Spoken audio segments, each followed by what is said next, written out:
I just got the hard copy results from the fertility doctor in Tennessee. Let's open it up together and see what it has to say. I'm assuming that this is just going to say that there's no other findings, but maybe there's a little treasure trove of information in here. Will give me a little bit more peace before my appointment in April with my doctor to rediscuss everything. Postpartum hemorrhage, placenta accreta, DNC, and then the 2 biochemical losses. Reviewed over 200 pages of office notes, laboratory tests, treatment cycles, and consultation, as well as imaging studies.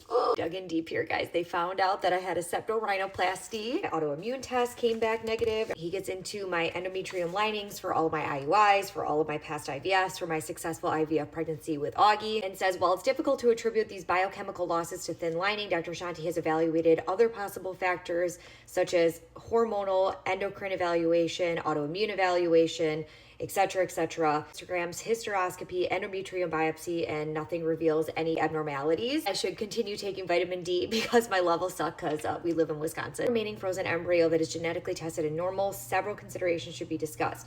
Obviously, a third embryo transfer after a successful pregnancy could potentially result in a healthy pregnancy, another biochemical loss, or simply not achieving pregnancy. If that this is due to uterine factor, then consideration for the use of gestational carrier would be appropriate. This, of course, is a difficult choice for anyone to make, but considering her history, it certainly needs to be discussed and considered.